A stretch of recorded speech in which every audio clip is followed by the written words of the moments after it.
Get into whatever we want to draw or talk about. Sure. All right. You take the lead. Sure. Hello, everybody, and welcome back to Spice Cabinet. We're on episode. I didn't check. I'm a. That's how good of a host I am. But we're on an episode because that's what we do here. We record episodes.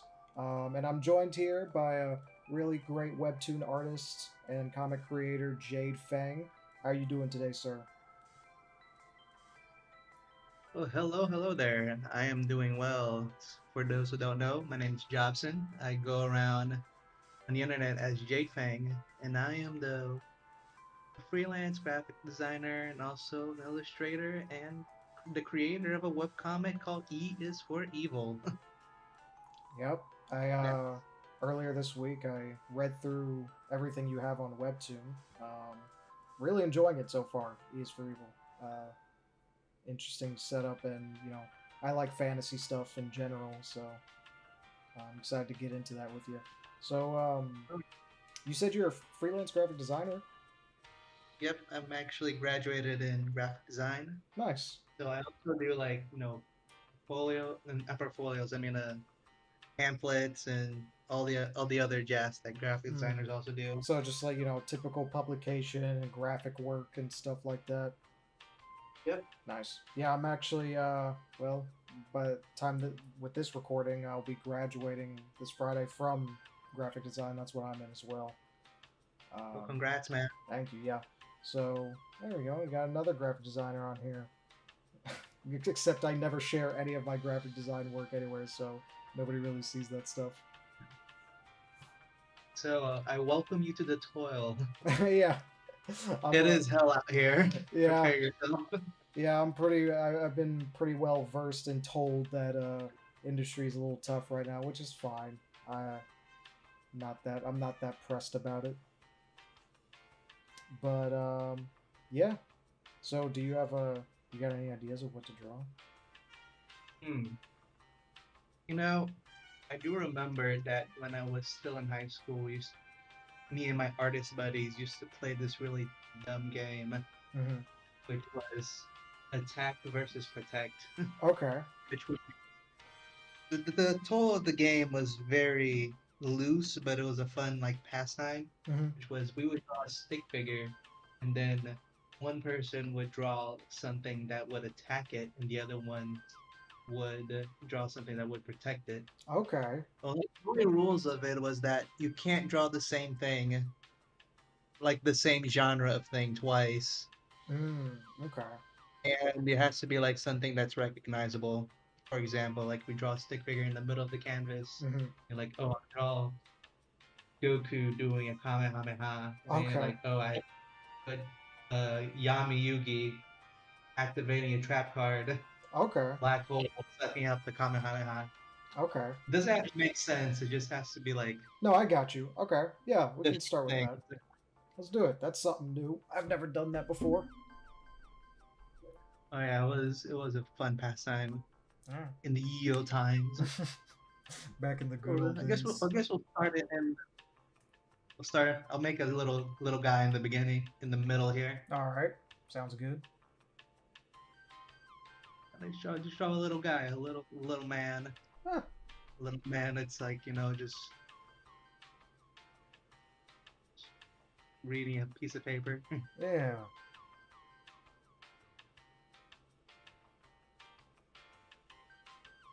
That little homunculus. Just here, he's just like reading the news, Yeah. Just seeing what's going on.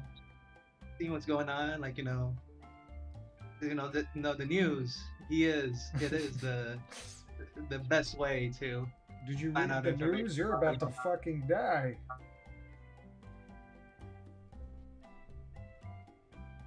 Maybe he's like like shocked a little bit, like like what? All right. So Like global warming. holy shit, the ice is melting, guys. All right. Right now. So you want to attack or defend?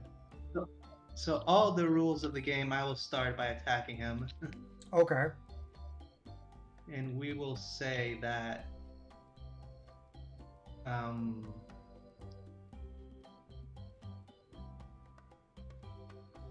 oh, I got it. We'll make really rude here.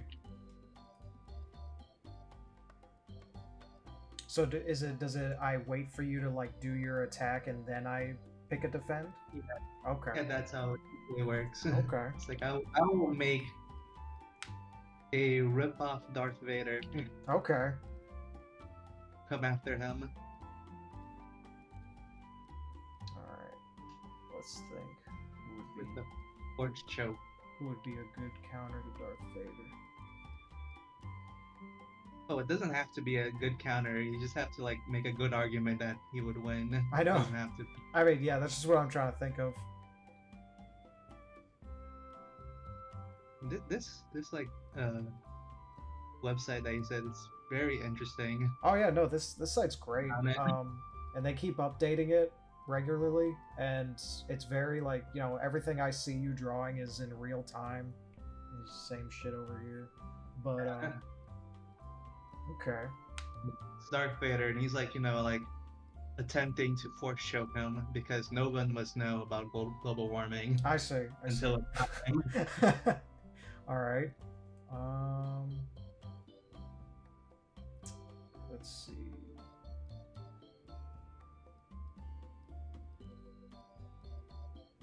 So, to fill up the dead air, while you're thinking, I'll talk a little bit about myself. Yeah, go ahead, man. Tell the viewers what you are, what you're doing. Yeah, my comic recently just finished its first chapter. Yeah, I So saw that. I had it's a big accomplishment for me because I don't know about you guys, but I hate drawing backgrounds.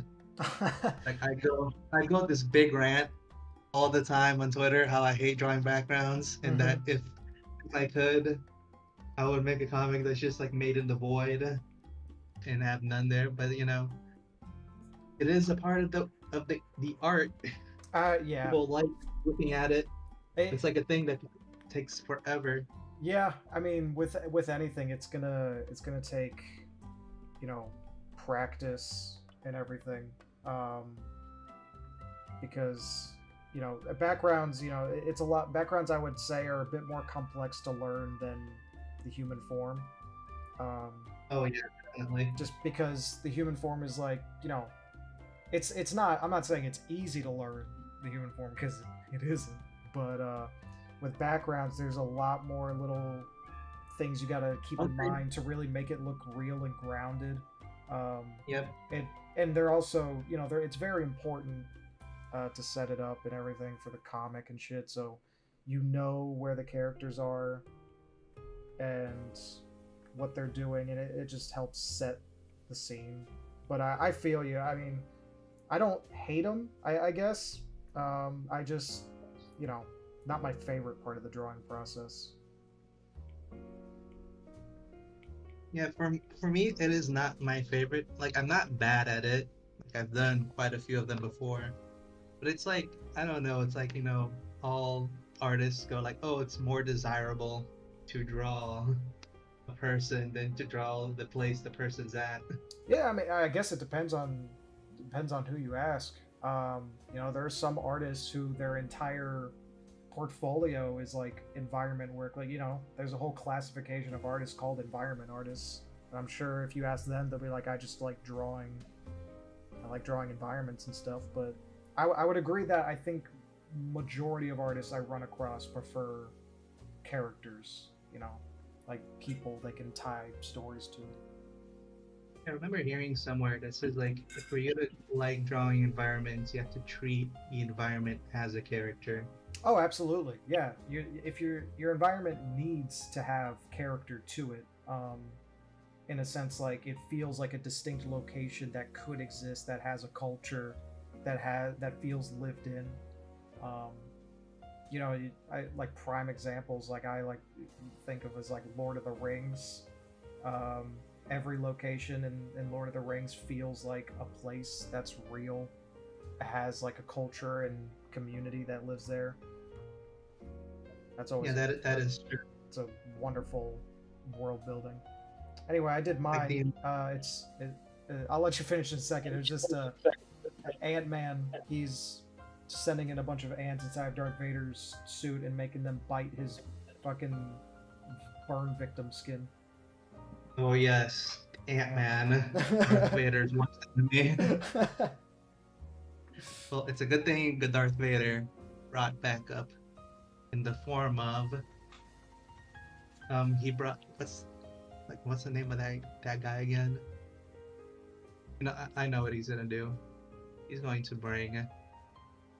He brought back up, uh, let's see if I remember how to draw this. The Pink Panther. Fucking Pink Panther. Yeah, and he came in, because he's also in his Sith training. That's why he has like the evil eyes. Mm. And he came with like a cartoonishly big vacuum cleaner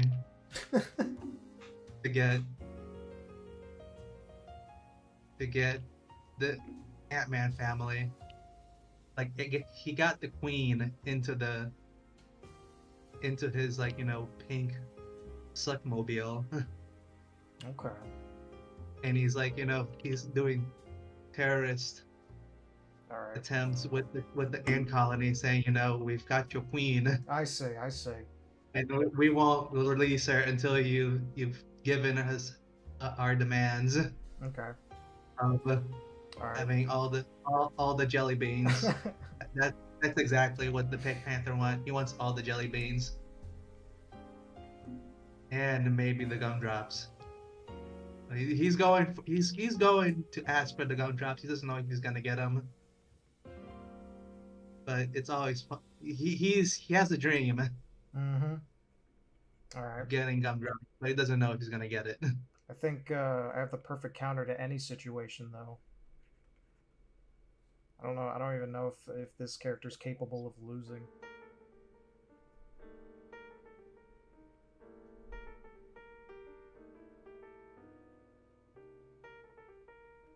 Oh God, you don't mean. I think I do.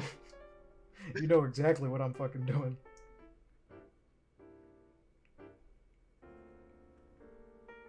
So continuing with my little story, Yeah, yeah, keep going. yeah, the whole background thing is, as I was saying, is and the character is very important. But I think something that's also really frustrating, I mean not frustrating, just slightly annoying, is that people people that are not in the comic biz may not know this, but comics take a really long time to do. Oh yeah, yeah. That's And usually you're making like 10 to maybe 20 different little squares with art in it. And it's like Mm-hmm. sometimes it gets a little frustrating. It's like, man, this thing took a really long time to do, and somebody's just gonna look at it for like 2 seconds and then move on. Absolutely. And like, say a little bit more there. It's like it was nice. Look at that windmill in that house that I did. It's in the top right. Yep, and that's why Lots of more efforts for that.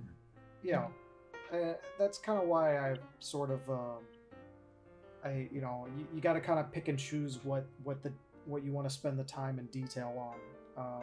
Yeah. Having a background is important, but how detailed that background needs to be isn't really. That's something that's like it depends on the panel. Like if the background is super important, you spend more time on it, and if not, um, you know, you can draw some simple shit and move on because nobody's really going to pay attention to it anyway.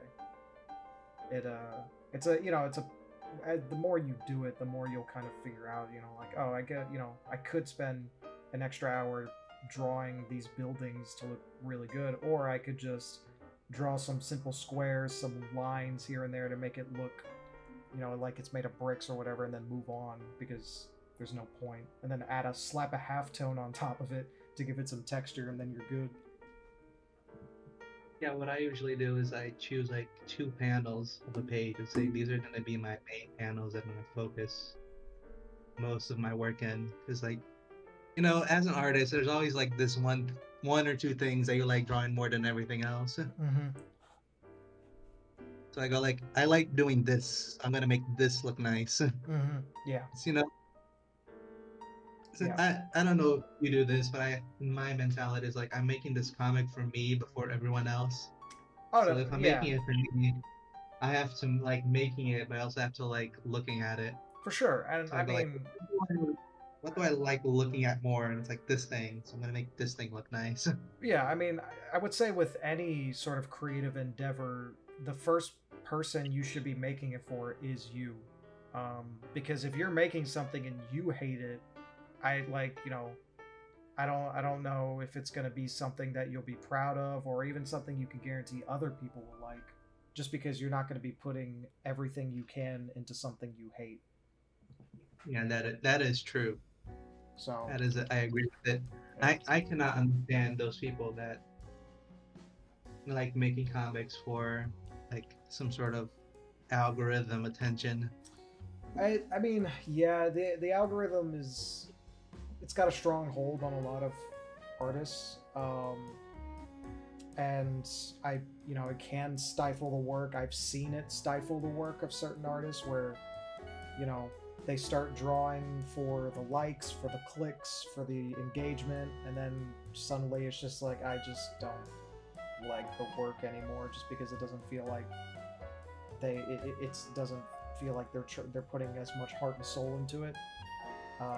Yeah, Yeah, it can have an effect on people. Just because mentally as well. It's like, for a lot of people, um, it's one of those things where that mental attitude of like, you see the numbers go up and you think people like your work, or you see the numbers go down and it has a negative effect. So that's how some people can get into like art trends and all the algorithmic likable things.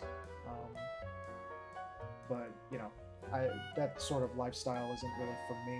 Um, yeah. but So I, explain your logic of protect here. it's Uncle Grandpa, dude. Yeah, I know, but like just just for the the All right. for the views for the video, Oh, explain to your okay. viewers what he is So doing. here's what's gonna happen. Darth Vader is gonna choke out Uncle Grandpa, right? Let's see. He's getting choked out right now, and he's gonna fucking die and keel over, and then there's gonna be an identical Uncle Grandpa that walks out of frame, right? And he's gonna be like, "Damn, sure glad I wasn't that guy." And then he's just gonna keep doing that until Darth Vader gives up. My God, that's genius. He can't because he can't. So That's just how he is. I know. It's a genius thing. Yeah, Uncle Grandpa's is like More kind of than chess over here. he solos kind of any universe he's put into. He clears them all. So I'll think of something over here. So I'll give you the floor for your story time. Tell me like about what like what's your dreams, what's your aspirations? Um, What do you plan on doing after you graduate? I mean, first thing is find a job. I mean, I'm going in for illustration. That's my area of design I'm focusing in. If like my website and portfolios, published and out there, if so people can look at it. But a lot of the stuff I like to do is illustration and stuff around that. So right now I'd like to get a job that focuses on that, but eventually I'd like to move into sort of freelance, and I would love to just you know, have my comic work be my career. Like this is what I would like to do all day, just working on my comic and making money off of it. That sort of lifestyle, more I guess more the typical more entrepreneurship type lifestyle. and Oh, yeah, that is cool, man. I am currently trying to do that. Like yeah. I actually work as a freelance for most things. Hmm. I've tried, the whole company thing, but it is exhausting Yeah, to say the least. yeah. For me, if I were to work in a company, I definitely wouldn't want to do anything corporate. Um, maybe something like startup or small like in-house studio or something. That's probably what I would be. Oh, you motherfucker! You are not. Oh, keep going. You Keep saying can't. You what can't you're do doing. that. I am doing that. um, but yeah, for me, it's like in-house studio. I've dabbled in the idea of like doing concept art and like video games and animation and stuff. So I'm open to different avenues of design as a career. Obviously, my dream career is to just be working on my comics, and then you know later down the line, I have that big magnum opus dream of having my own animated series. But at all in due time, I'm just gonna just keep working at my stuff. And what about I've actually read your comic. I think it was like 2 weeks ago. Oh, Your nice. art's actually really good. Thank you. I appreciate it. Though, like I know, like, is this your first comic or have you done one before? I have I have a lot of comic ideas and I've practiced making comics, but this is my first like just comic story that I've actually started and fleshed out and tried to continue with. Oh, yeah, it does look like that. It's not as a bad thing, but like this, like for me, it is actually my fourth comic attempt. Oh, okay. Like my first comic attempt was I think it was still in high school. Mm-hmm. Not high school. I was like finishing high school, going to college, Mm-hmm. and I was like dancing with the ideas, like, maybe I can like doing something comic related. So let's just try this one and see if I like doing it. Mm-hmm. It's like as you know, like a try before buying. Yeah. And I was like thinking, like maybe I should do a comic idea that's super easy for me to do, that I don't have to think too much about the art, Mm-hmm. and just to see if I like doing it, like because I knew like that comic work was like I'm gonna be drawing the same thing over and over and over again. Mm-hmm. So let's see if I like doing that first. So I did like a Nuzlocke Pokemon adventure comic, Okay. which 3D brain, like 3D chess, Giga Chad move. I called Pokemon Adventure comic as the title of it, Pokemon and it was like Adventure really badly. Adventure It was, comic. yep. That's a good name though. Get So straight to it the was like fucking get really, straight to the fucking point. yeah, it was like really crudely drawn, and it was like a bunch of jokes that I just came up with in the while I was drawing.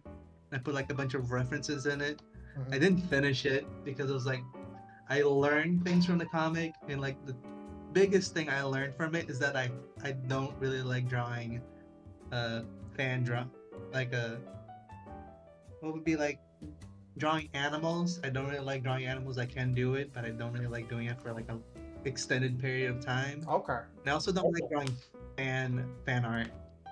I am with you on that one. Fan art. I've drawn like I've probably drawn only a handful of fan art in my entire life.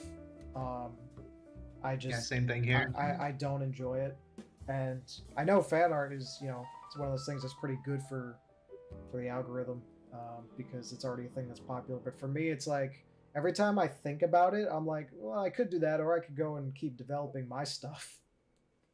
Yeah, that's what I thought of it. But Yeah. like I've also done a handful of fan art beforehand, Mhm. but it was never enough to like me like looking at it as like, wow, I really hate doing this. Yeah. But it was basically because like if I remember, it was a Pokemon adventure set in the Hoenn region, There were always the Pokemon drawings that you Hmm. had to do to, make it slightly recognizable. Yeah. And, in that comic, I think I drew like Mudkip around like 600 times. And like by the end of it, when I stopped drawing it, I was like, I really hate drawing this Pokemon anymore. I really like it, but I really hate drawing it with a passion. Yeah. Yeah. So anyway, Oh, go ahead. that was my experience with the first comic. Okay. Yeah, I The mean, second one, go draw. ahead, just say what you want. Oh, I was just saying, like, um, I've seen people do like alternate universe comics and stuff like that, which is ideas I've played around with before. Um, but it's one of those things where there's so many ideas that I could work with my own stuff. It's like I might as well just create a world from scratch, and I can play with it and change it however I want, as long as it's consistent with what I set up beforehand. Um, you know, which is nice, but it's also a lot bigger task than going in a world that's already existing and just using the rules that they came up with before you, because you don't have to like set up any foundational set of stuff. Whereas with your own, it's a bit more of a daunting task to create something from scratch completely. Yeah, so continue on with our game here from our little side tangent. Yeah, I got you. I drew Scribble Bob, Yep. and as you know, Scribble Bob is evil, but he Mhm. also learned things from from future seasons of SpongeBob, where he like got a string that he found on the bottom of Uncle's shoe, and he just pulled it and unraveled him Mm. completely. And as the new ones keep spawning in, he keeps just pulling the string infinitely. And I'll just continue on with my little story here, Yeah, my little yeah. Keep going. comic making adventure, while you think of your things there. That on my second comic I made, which I actually plan on eventually coming back to it, which is a comic that I named Magic Sword. I was like, all right, I learned that I like drawing comics. I don't like drawing fan art, so let's just make a world. Mhm. And I just started like making like a little fantasy world based on D&D and whatnot. Okay. Nice. Yeah.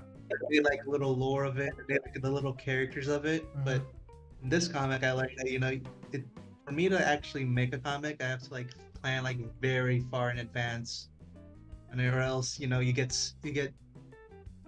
the thing called writer's block when you're making something and you don't think that far ahead in it. Mm. Yeah. It depends on the Which is writers too. I mean, there's some writers who I know like they just go like balls to the wall with it. They don't really do a lot of planning. They make it a lot up as they go, and still end up writing really solid stuff. But there are some yeah, people, like you said, like you have to plan very far ahead, and it's very meticulous, which is probably the better way to go, just in general, I would say. Um, if someone's like getting into writing, I probably wouldn't recommend them the idea of like, yeah, just go balls to the wall, and just do it. It'll work out in the end, because that's not always the case. But yeah. For me, I was learning this stuff for me myself. Like mhm, I can't really say for somebody else. Maybe somebody else can like do like the inspirational 3 a.m. I got it. I'll do this now. But mhm, I just can't do it. I'm too dumb for that. So it was like Magic Swords. I actually really enjoyed making it, but I actually got stuck in one of the scripts because I was making like this big heist, mhm, and I had like a rough idea of how I wanted to it, but once I stopped like getting to the nitty and gritty, like I couldn't like figure out how the mhm. characters would be able to escape. Okay, Like I knew how they wanted to escape, but I didn't know how to proceed them okay. into the process of escaping until they got to the place. And I was like, you know what? I'll just put this for later. And in that one, I learned something like another thing that's very important is that you have to learn to like stop while it's still good. Because if you just keep going on something, you can like it's bad for your health if you're doing something that is not enjoyable. Like you learn how to take breaks, learn how to stop, like put something down Mhm. without feeling too bad about yourself. Yeah. Obviously taking breaks is a very important, healthy thing. If you're watching this, don't let those fucking grind set people trick you into thinking you have to absolutely be working 14 hours a day, staying up all night, getting 2 hours of sleep in order to be successful as an artist. That's not true. It's not real. Um, you can absolutely take a couple hours out of your day to like do other stuff if you want to. Um, or if you need like a couple days to just like step away from your work for a little bit, do it. Opportunities come and go. There will always be another one. I really hate that like grind set mentality that's been growing online. But yeah. That is terrible.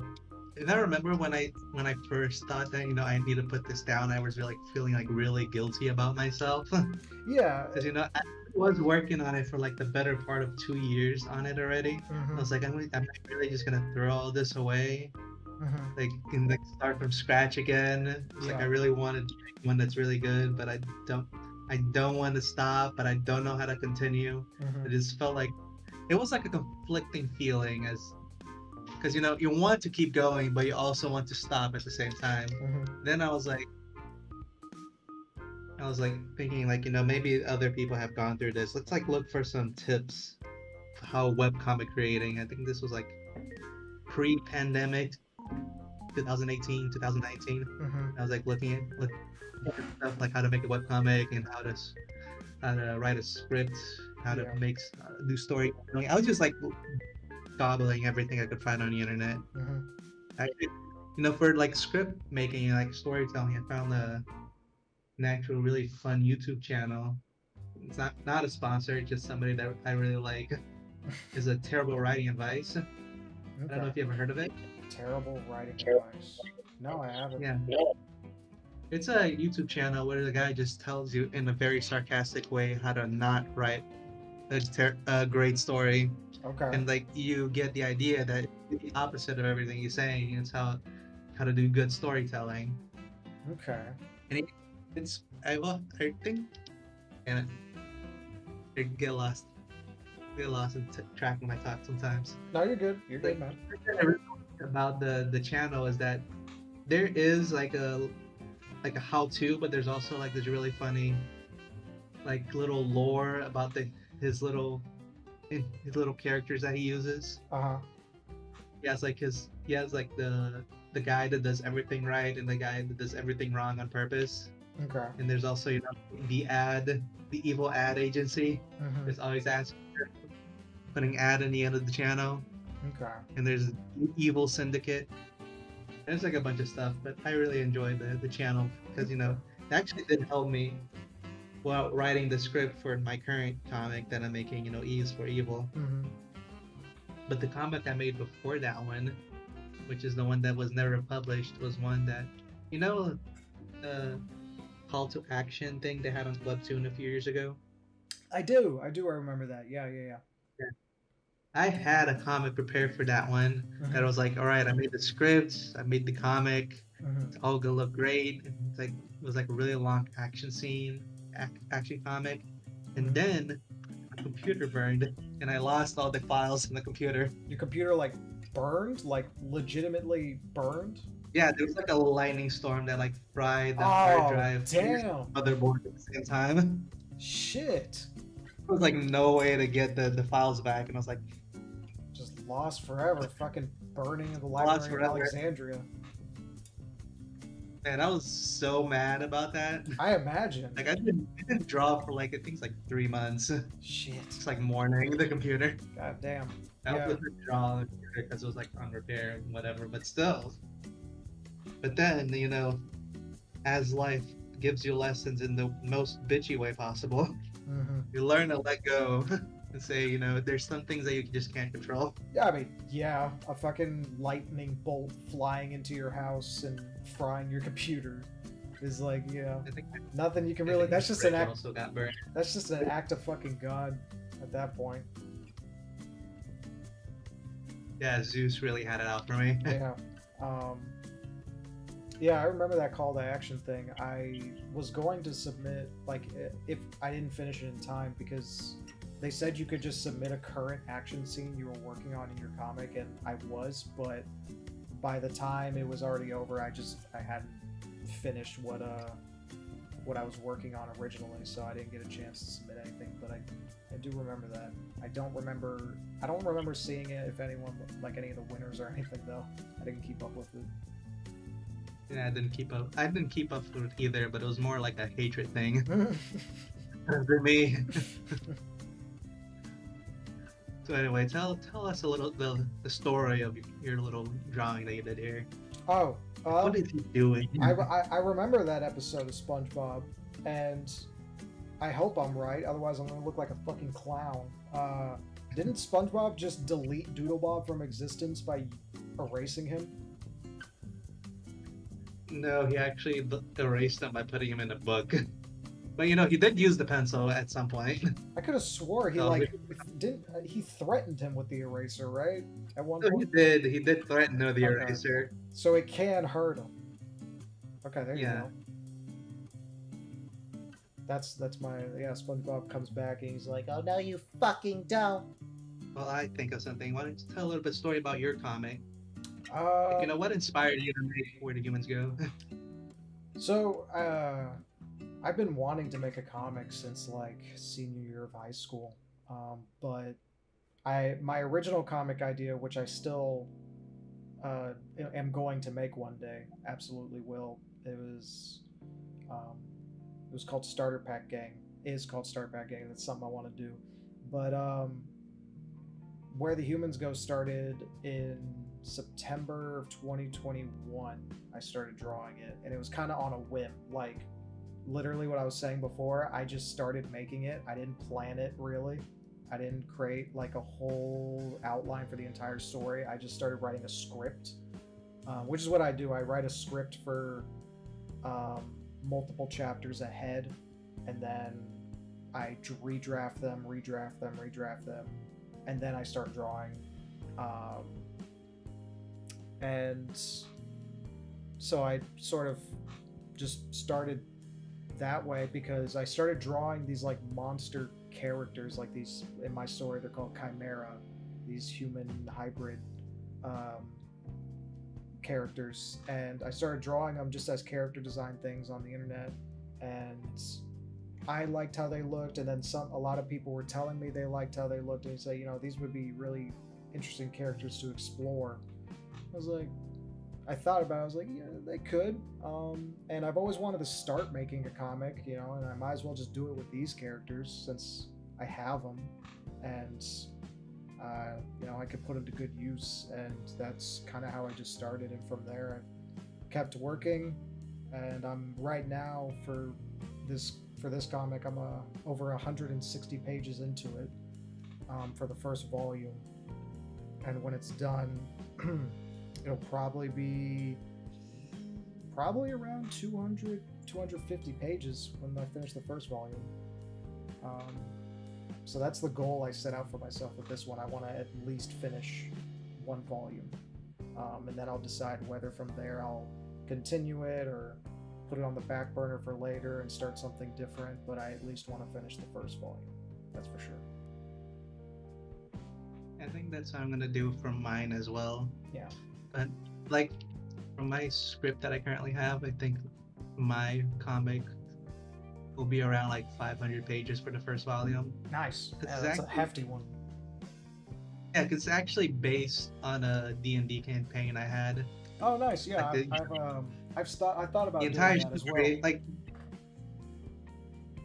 the D&D campaign's already finished. Like it's one of the rare ones where you start with a group and you end the story with the group. Really, that's rare. I mean, usually, you know, it just continues into another thing, which evolves into another thing, and then everybody gets tired and it stops. Interesting.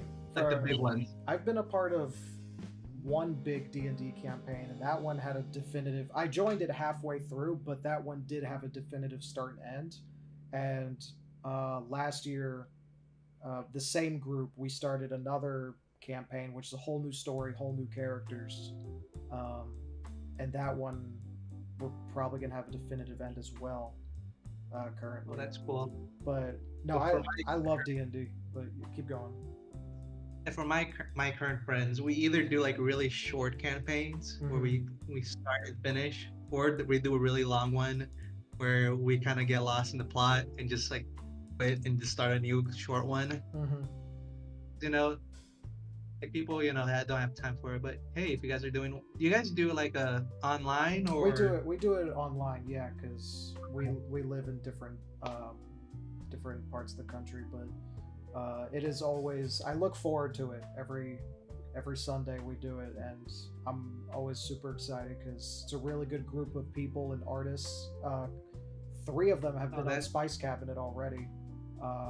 It is 3, right? Ninja Falcon, Good Witch, and Lazy, yeah. So 3 of them have been on the show already. They're fantastic artists, which makes the sessions a lot more fun because... Oh, that's actually really cool. Yeah, because we have room for one more. Maybe I can join you guys as well. Maybe. I can ask the DM. Right now, I think our party's at 7, so I really... Damn. It's his campaign. It's his campaign. Is happy. It's his campaign, so it's and he already has to deal with 7 concurrent dumbasses every week. So. But I love it because we have our own Discord server, and like during the thing while we're like doing combat or role playing, because we've got artists in there, you'll check the art channel and people are drawing things that have happened, whether it's like fun, whether it's like badass or it's really funny. So some of the art is fucking fantastic and hilarious that we get into. But I have thought about doing that, turning one of those campaigns into a genuine linear graphic novel, and it's always been a thing I've thought about doing. And after I finish the first volume of Where the Humans Go, it's something I've genuinely considered. So we'll see. But yeah, D&D is a great source of just inspiration as well. Good way to get out creative ideas. And the funny thing is that the current character, you know, the main character was the one that I actually played. The inspiration from it was actually a D&D horror story I listened on YouTube once. What, the main character? Which was like Enna? Is that how you pronounce it? Emma. Emma is with Emma with an M. Yeah, it's EMA. Oh, I thought it was E. Oh, let me go back to this. I could have sworn it was ENA. You know, it is whatever. It's close enough. But anyway, the story I don't want to get it wrong. That's just how I am. Oh, it is Emma. So anyway, yeah. I probably shouldn't have doubted you on your own story, but. So anyway, yeah. As I was saying, like this, I actually heard the story in a D&D horror story session where the guy said the idea for it, and I was like, man, this is a really good idea for a story. And like another character botches this story like tremendously, which makes like the story of this character impossible to conclude. I was like really angry at it. It's like, man, I wanted to finish that, and I just had the idea, maybe I should do it. Okay. And that's what I did. But you know, yeah, it was funny. Like the first day I'm doing the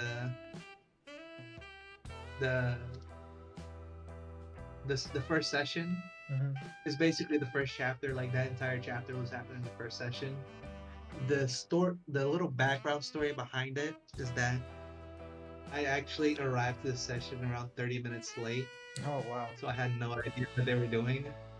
So the characters were like planning to do like this big heist to get like the MacGuffin that was in the fair, but I made no part of that planning. So I get in the middle of it while they're doing it, and I had no idea who was a character and who wasn't. So I just go like, oh, this thing is happening, maybe I should do this thing to, you know, prevent it, which made their plans like, you know, go haywire.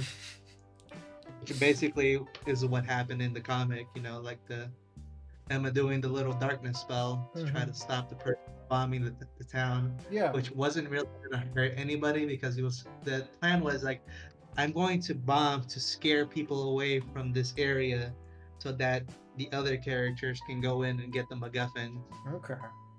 But since, he couldn't see anything, so he was just, going, okay, I'm going to try to scare people away, which if I remember, the rolls were terrible, which actually made him like hurt a lot of people. Oh god. Like instead of scaring people, it just like started doing like a bunch of collateral damage, Uh-huh. which is basically what I try to translate to the comic. Yeah. So That's a definitely an little, interesting thing with like D&D is like translating into a comic is like in D&D when you do like morally dubious things, it's like mostly played off as a joke when you're around everyone else, but like in the story that's like I always thought it's it like gets dark. that's definitely something you got to account for. You know what I mean? Like Yeah.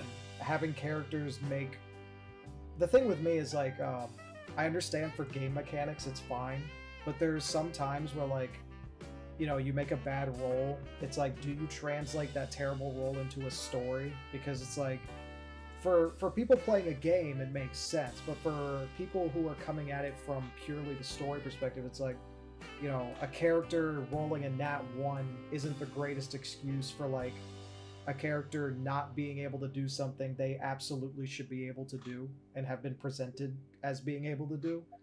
Um, so like for if I were to ever do it, those are things I would definitely change. Like, not making them like rolling a nat 1 is fun in game, but in a story it's like, yeah, he trips and falls and dies. It's like, oh, that's not you can't just do that. Why would he Yeah, trip and maybe not fall like that? big. Usually we just play like as an act of God saying you're not gonna do this right now. Mm-hmm. Like you're usually good at this, but because of these certain circumstances that happen perfectly, Yeah. you weren't able to do it. Mm-hmm. But anyway, continue on with our little game here. Mm-hmm. It's like I if you remember the SpongeBob movie, like the first one, Yeah. SpongeBob Fucking David was Hasselhoff. was murked by a lamp. Was murked by a lamp. So I Almost. brought in the Yeah. most deadly of lamps, Kind of the lame. Pixar lamp, The fucking which God. went on a killing spree. Came in killing all the other letters, and now he has a hit on SpongeBob now. It's gonna fucking cook him alive. Okay. Anyway, I'll just continue like speaking like about the D&D thing, Yeah. because I also like sometimes play as the DM for my group. Mm-hmm. Like it's a little rotisserie, little carousel of DMs, so Oh, okay, that's we always interesting. get like a different one. Okay. So usually when people get a natural one in my games, I usually like if they're like really good at it, like it's like one of their proficiencies. Mm-hmm. Like I said, like you usually are able to do this, but like try to make like a scenario that would make it so that in this specific like occasion you weren't able to do the thing that you're usually good at. Like I think like one of them that I did was like there was like this rogue that was really good at investigating. Like it was one of their proficiencies, and you know how rogues have like that skill that like doubles everything they're proficient in, Mm-hmm. right? So he had like a really high modifier for it. So he was investigating a room to try to get clues about something that happened in the room. Yeah. So, but he got a nat 1 on it. But he's like, I don't want to make it so that it's impossible for him to do it. But he got a nat 1. So I was like, all right, so you came into this room and it was really dusty. And you have allergies to this specific, fungus that is making this dust in this room. So because of your allergies, your nose is really stuffy and you can't really see things in this room very well. Mm-hmm. So I was like, oh, and because of that, can't really do the investigation. So he had to get out of the room because, his allergies started acting up and he just started sneezing everywhere. So, it's like act of God's like, it's like, outside of your control. It's not like something like, oh, you tripped and fell. It's like, No, yeah, it's but funner when it's in the story. no, yeah, but I mean, even stuff like that, like the act, like the like I said, nat ones and stuff are super fun while playing, but if I were to see that in a movie, like a character trying to investigate something and then his allergies get so bad he has to leave, and that's how the story continues, it's like, what do you, as a story perspective, in terms of like a movie or something outside of the fact that this person rolled a nat one in real life, I would see that and I'd be like, what do you mean? Where did No, the actually, allergies come from?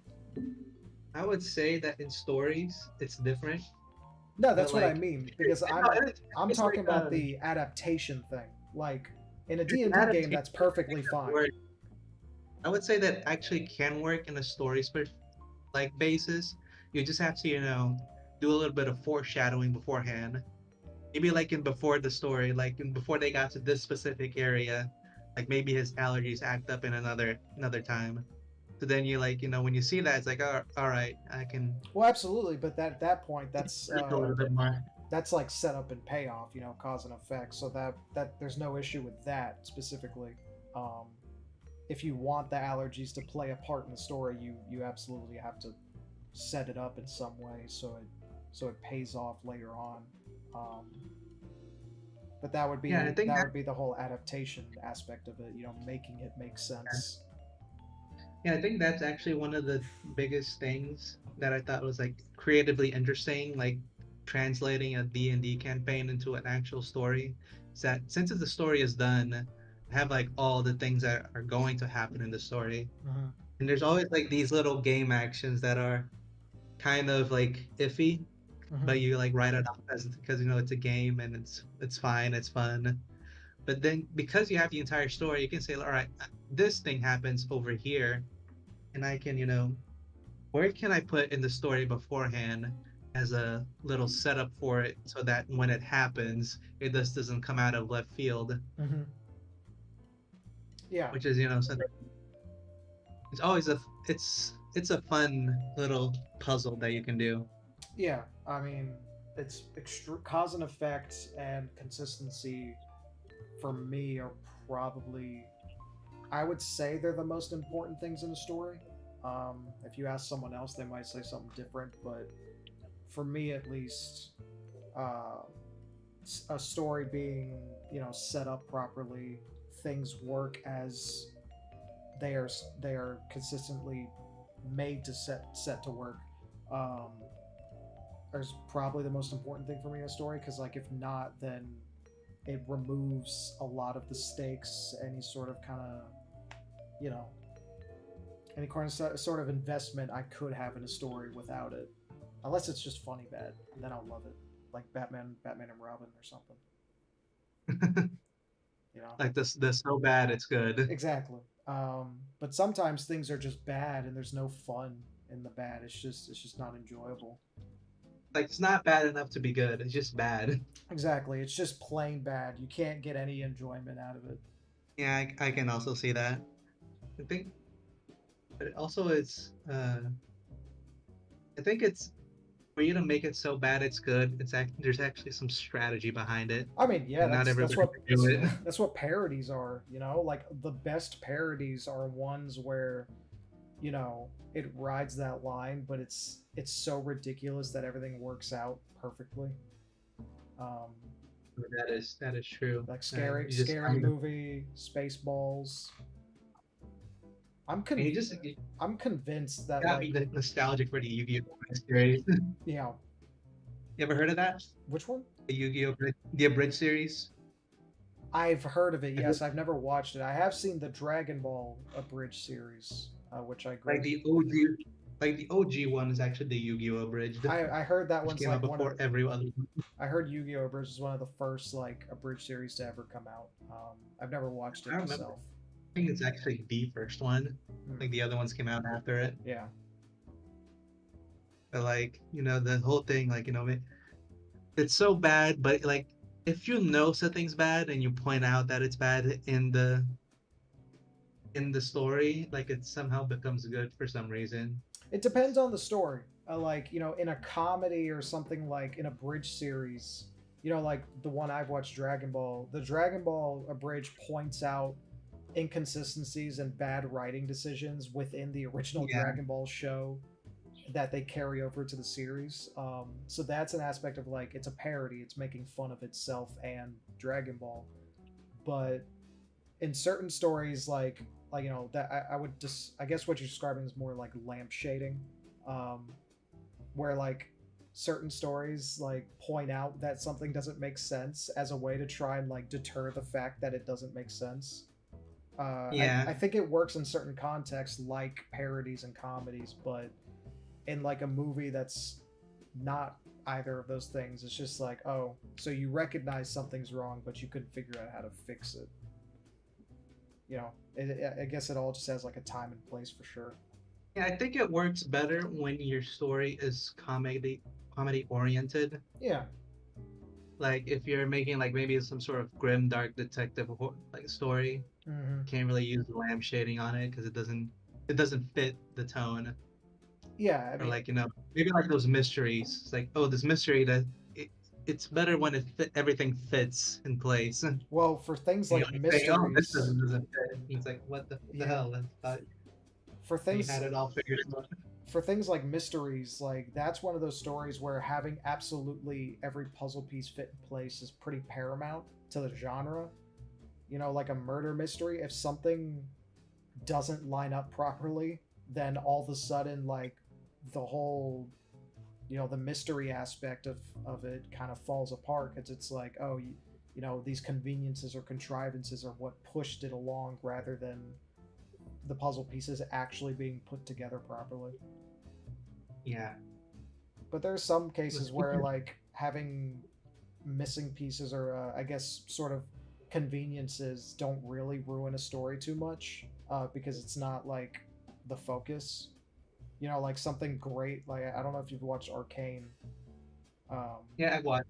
it's a fantastic show, one of my favorites of all time. It's not perfect. It has a few moments where characters probably should have died or um, been much more severely injured than they were. But it's like, is it an issue? Yeah. Is it also kind of a nitpick? A little bit. So it doesn't really hamper down the whole story. Um, it's just that's the storytelling is just so damn fluid. Like something can work perfectly for another story, but absolutely be abysmal for another. And Yeah, it's just that it depends on dance. it depends on the suspension of disbelief of your audience. There are things that the True. audience can swallow, and there's other things that it this doesn't go down that as well. Oh yeah, I mean, and it's all that's part of like where the world building comes in and like your setups. Um, you know, like the suspension of disbelief of like you got to like buy into the world immediately. Um, but Yeah, yeah, I do agree with that. yeah, You have to buy into the that actual story. There's yeah. actually a, a article that I was reading that was like, oh, a story is actually just an experience that a group of people collectively accept. I mean, sure, but No, I but guess they were yeah. saying like the point of the article was like explaining how if a story doesn't make sense, like a certain aspect of it, and the audience reject it, it's not really on the audience for not accepting it. It's more on the writer for Oh well, not yeah, presenting something that's palpable. 100%. Yeah, it's if a story doesn't make sense, you can't blame the audience if you didn't set anything up or like you never explain it. You know, uh, I lost my fucking train of thought. All right, so you drew Saitama here, Mm-hmm. correct? Reflecting the light off of with his beautifully bald head. My God, you you and your crazy ideas. But The- fortunately, I came prepared. oh yeah. So I'll let you go on a little tangent here while I prepare myself Okay. here. So So yeah. you you were talking about Angor, was it What are you saying? the Star Wars series that you're talking Oh, about? Andor. Yeah. Andor. That's what it is. Yeah. It's So it's what just a is it about exactly? Since Have you I seen Star Wars Rogue One? That film? I've read reviews about it. Okay. So As I said, he. I've stopped looking at Star Wars Okay. since So the first new trilogy. okay. So Andor is a character from Rogue One, and this is set before that movie takes place. Um, and basically, it's just a guy. It's a story about how this guy who's like looking for his sister gets wrapped up in the rebellion and like becoming a part of it. The setup is like he goes on the run because he kills uh, some imperial officers in like the first 10 or 15 minutes of the show, and that kind of sets him on a journey of like trying to stay on the run, stay hidden from that, and he's being hunted down, and that gets him all wrapped up in the rebellion. And without spoiling it, just like that's kind of his sort of prequel story. I think they're gonna have a season 2, maybe 3. I don't know if they're, or they might just end it in season 2, but that's basically what it's about. And then to like see the conclusion of his story, I guess you would just watch the Rogue One movie um, that came out a few years ago at this point. Was Rogue One a good movie? It was probably the best sequel movie. Even though it's not even a sequel, it like takes place before, like right before A New Hope, so it's technically one of the earlier things on the timeline. But it's part of like the new movies that have released with the sequel trilogy, and I think it's probably the best movie. I didn't watch Solo because I didn't give a shit. It looked boring, and all of the sequel films are really trash. That one I kind of enjoyed though. Like I had the most fun with, so I could recommend that one. And then watch Andor. Yeah, maybe I'll have a look at it. Yeah, it's pretty cool. Pretty neat movie. You know, the current generation of films is not. Oh yeah. It's hard to find a good one. It's hard to find a good one. It's we had talked about this with another creator from the Tatty Inc. Discord server. That episode came out last week. We were talking about the mainstream sludge that just keeps coming out and doesn't seem to be improving. I don't know how they do it, but like Money. each of the major film things, like usually they come out with at least like one or two good ones in the year, but they used to. Everything is getting worse.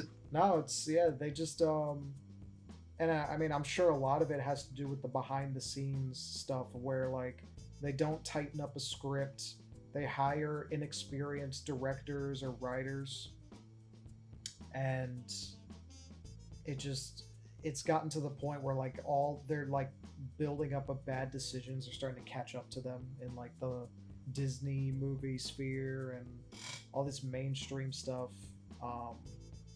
isn't really working out like they thought it would. Yeah, and when I think they've gotten the message that the things they're doing are terrible, but because of the industry grind that usually takes like 2 to 3 years for something they're making now to actually go out in theaters, like we're just like passing through the sludge before they change their ways. Exactly. Yeah. It's still got some clearing out to do. At least that is my hope, my dream, that someday in the near future we're going to get better stuff to watch. And there is good stuff to watch that exists. It's just not at the forefront. Not mainstream. Yeah, it's not always like right in front of you like it used to be. I just always I always refer back to Godzilla -1. It's such a crazy good example of like someone a studio taking a well-known, very, very used IP. Like there's a ton of Godzilla films in media, but they managed to make something really fucking good with it. And like comparing it to Godzilla and Kong, it's like you can't even fucking compare it. Like Godzilla minus one is best one of the best Godzilla monster movies in general made in a long time. Yeah, as someone who has watched both, I enjoy both, but I would compare like Godzilla minus one is like fine dining restaurant. Maybe It's like that five and, star and like meal. Godzilla versus Godzilla X Kong, like Applebee's. Like you enjoy going to Applebee's. Yeah, I Not bad food.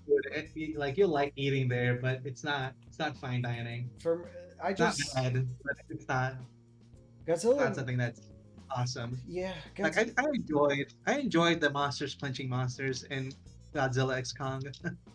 I thought sometimes they were good. Like honestly though, some of the fights I didn't even like in Godzilla and Kong. Have like a couple of the fights were like either really short or they something was killed off screen. Um, the best I think fight the in the thing that film, the best fight in the film was easily Kong using that little baby fucking gorilla as a rag doll. Um, yeah, that was that hilarious. was I laughed fucking watching that. so funny. It's like when CPS comes in and tries to take away my beer getter. I think that the thing that held Godzilla X Kong back in the fight aspect is that most fights you don't have humans around for you to grip the scale of it, so it just looks like a really slow fight. Well, it was also the issue is one thing that like something like Pacific Rim, if you've ever seen that, nailed so well was the scale. Um, Yeah, and the same thing with Godzilla minus one. Like every time Godzilla even just took a step, he was like a walking catastrophe. Um, yeah, like he would lift up the roads and like just knock down buildings just by walking. His fucking like atomic breath was a literal, like dirty bomb. It was just a fucking nuke. Um, yeah. and then Right. like in these new movies, they feel so weird because they have these like crazy CGI camera shots and you can't really tell the scale, and like Godzilla running like a fucking track star is so goofy. I still don't know Yeah, why and they did that with him. It's not. it's because they don't have a like most of the fights that happened in the movie were like either done in Hollow Earth was where everything's already big, so it just Yeah, looks like monkey. Like this looks like a nature documentary yeah, basically. right. You just see like monkeys It's fighting just monkeys, then yeah, monkeys fighting it's just alligator. like real life chimpanzees fighting each other. That's all they had to do Yeah, for the movie. Um, yeah, and that's the thing that really I think like they could have done better. Like, but that would like require for you like to rewrite the entire story to put some so sort of scaling so involved. so rewrite the I'm entire. pretty sure they So just would do it. rewrite it. Like I know that's like a stupid thing to say to an industry studio, but it's like, yeah, just rewrite it. If you can make it better, then fucking do it. But I know they're not going to do that because, like, you And know, there's studios with quotas and they have to meet them. Um, you know, they have to make their money because they don't want to spend too much. It just, I feel like, you know, I don't like dumbing down certain movies just for the sake of it. Like, you can have your really badass, cool monster action and really well written, well choreographed stuff. Like, you know, Godzilla minus one had some of the coolest, most jaw dropping Godzilla sequences I've ever seen, and they had a good story. Like, it can be done. It's possible. I just so, think it's a matter of talent. so as I said, it's Applebee's. Applebee's has fine, But it has all can right be food. fine dining. It could be. If they just tried harder, they could make these like these American films. It could be fine dining. No, but considering the fact, let's just go with the fact that Godzilla X Kong came out in the slog era of Mhm. movies, where everything is hot garbage. I mean, it still If kind of is. everything is hot garbage, and you just like give they give you like some French fries from Applebee's, you're like, all right, this considering everything else is dog shit, Hmm. this is fine, but I expect better later on, like in the future. So for me, my issue, I guess, with that is I think we should keep criticizing them on the mistakes they made, because if we just tell them, yeah, this is good, this is fine, I don't expect them to improve. You know, I feel like it happens a lot with like companies where they get comfortable, and that's when things start to really go to shit. Um, like I guess as creatives, we should always be looking to improve ourselves and each other. Um, Godzilla, like in Kong, is like, yeah, it has some cool monster scenes, I guess, but the majority of the movie is really fucking bad too. Like I don't care about a single human being in that film, and every time they're on screen, I hate that they're on screen. And I want them to go That away. that is I that want. is true. They're Like I so. want to see I want to see more monkey versus lizard I violence. I would love that as a Godzilla film where there's like no human main characters and the film is just focusing on the monsters doing their shit. If they really want like that, I could accept as, yeah, this is your monster action movie, which can still be good. You can still make that well written. Nature documentaries are really fucking cool. I like watching those. And those are just real animals. Like imagine the cool stories you could make making like a movie completely focused on the monsters as like the main characters of the film. Like you could do really cool shit with that. Yeah, I I understand your point of view of wanting to always like improve, but for me, I don't know. I know that the movie making process is not just the corporate part process. There's also the artistic side of it. Also the people that are like slogging in the bottom of the the totem pole. You know, if they like did something good, that's not great, but it's good.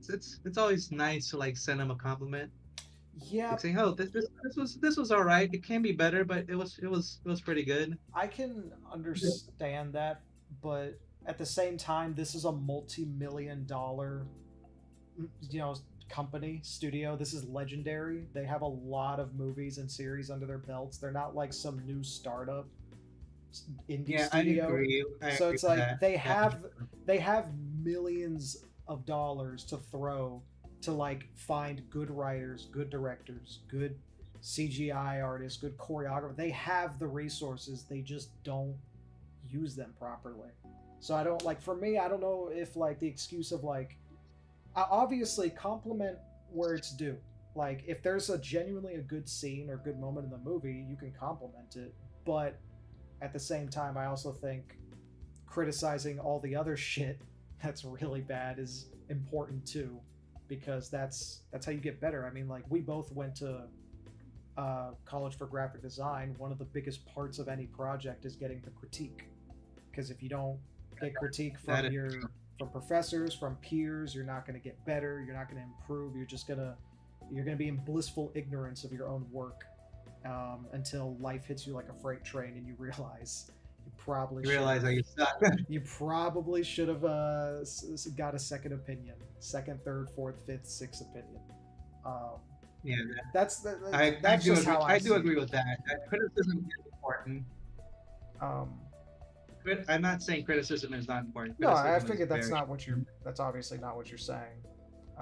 Just, you know, like I just don't have a whole lot of, I guess, sympathy for these like multi-million billion dollar companies. Like they have more resources than any one of us could ever dream of having, and it feels like a waste. You know, it's like I don't like seeing money go down the drain, even if it's not my own. It's like you had the opportunity to make a really really good thing, and with all that resources and money, you ended up doing the exact opposite. um, and it's happening everywhere too. Like video games is no exception these days with like AAA yeah. studios and stuff. It's like you have extremely talented people and devs, but you just keep fucking it. You just can't stop fisting it with the executives, can you? No, they cannot. Yeah.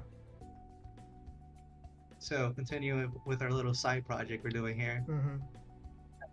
You know, since you've brought in the big guns, I had to plan for it. Luckily, I got a guy that Usually plans No, things years in advance. that's not fair.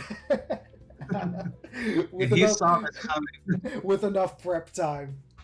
With the Batman with prep prep. time, He got him with prep he, time. he gave, he gave Saitama 2 years ago a sandwich that had a bad shaped exploding device It had a that was put fucking in his tumor in sandwich. it. I gave you cancer, Saitama. And he gave specifically his insignia on the tumor on it as well that has biological wiring on it that made it so that what the hell? All right, he can detonate the tumor explosive at any time, and he was waiting for this exact moment. It's like, Saitama, you don't realize 2 years ago I put a fucking exploding tumor into your brain. Exactly, and he was waiting for this specific moment to Yeah. detonate it, Mm-hmm. all according to plan. So content. I'll just give my little tangent right now. Sure. Yeah, go ahead. I get that, the multi-million-dollar companies have no excuses for making good things because they have all the resources. But from experience that I have in life, is that usually the more money a company has, the dumber the decisions they make.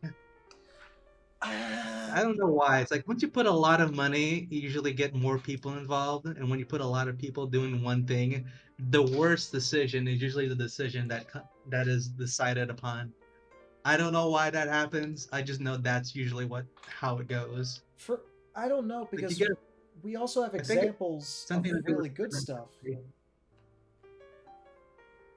Like, yeah, but I'm saying like usually like because I've worked in like a few companies before mm-hmm, that were like big companies that had like a big board of directives. mm-hmm.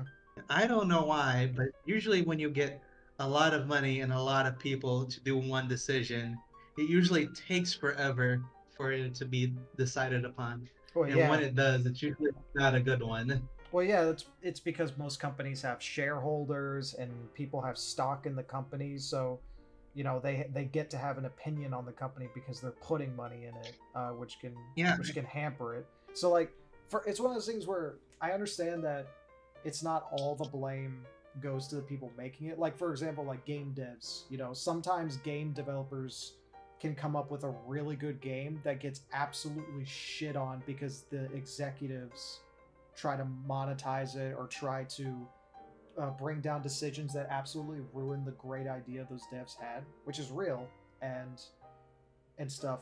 But at the same time, the end product is still the same.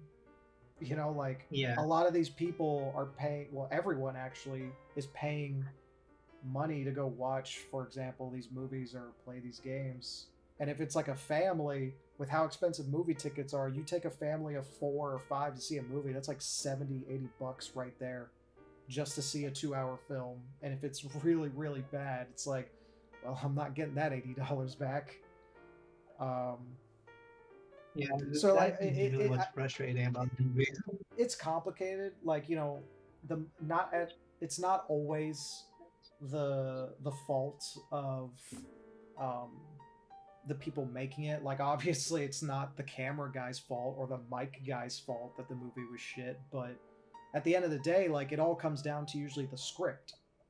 You know, it's usually like, what decisions are the writers making in their story, and that's usually my biggest problem with mainstream media. It's not even the CGI or even sometimes bad choreography. It's literally just the script most of the time. Like the writers just did a really bad job at writing a good story. Yeah, it's like you had one job. Yeah, like How just can you fuck it up? uh-huh. Um and I think that what you said earlier is true. Like, they are starting to realize that, you know, it's not working anymore. Like, oh, we're not really unstoppable like we thought we were. Um, so hopefully it gets better. I sure hope it gets better. I don't want them I to also suck. think it's better. Like, I really want these movies and franchises to be good. Like, I want to see a Godzilla film doing really, really good, because that means we get more good content, and those companies get more money because it's very, very good, usually. sometimes. Yeah, but I think that will only happen once they go into like desperation mode. Yeah. You know the story of Disney, like Disney when it started getting a stride, it was actually about to go into bankruptcy, like Mm-hmm. and that's when usually they had like the Disney Renaissance, Yeah. where all those good animated movies came out, Oh man, those which were they movies. were just desperately trying to get money out of it. Mm-hmm. They were like, let's just do stuff that gets money. But I Damn but the I think there was consequences. also I think there was also clear passion behind it as well. Like Yeah, when that you is when you also true. watch when you watch those older Disney movies, even like the 2000s era of like Disney Pixar films, like um, shit like Toy Story or The Incredibles. It's like that's clear passion that went into those films. You could tell. Yeah, and also something that I don't get in current era is that it doesn't take millions of dollars for you to make a good movie. How are you spending this much money? It doesn't. It rarely does. Fucking Godzilla minus one was made with like what, 12 million? Something even I no. know, but like, how can you say that like, oh, this movie took like, I don't know, 70, 80 billion dollars to make, It's and it's it's, this it's fucking dog bad. shit? It's like, Like where did the money go? I could tell you now. I'm pretty sure. Like I could tell you probably half of that money is marketing. Like because like they slap the marketing fucking everywhere and it never works. Nowadays it's not working. Like uh they're not really making money like they used to. Like they forget that if the money's good, the marketing is going to be the people that watched it and liked it and tell people, hey, go watch the thing Mm-hmm. because it's good.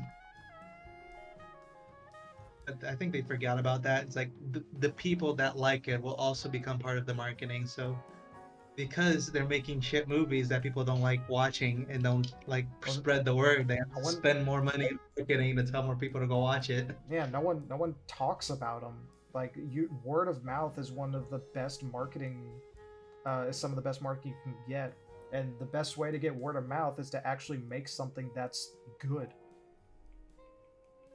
So Like yeah, um, it, like what's a recent thing that's come out? I'm trying to think of.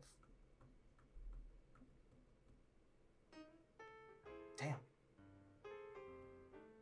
uh, let's see a recent thing that came out that's The, all right. the only thing I can think of right now is some video games. There hasn't been a whole lot of like. I mean, I guess Fallout came out, but that wasn't an example I was trying to use because I don't think Fallout's super well written.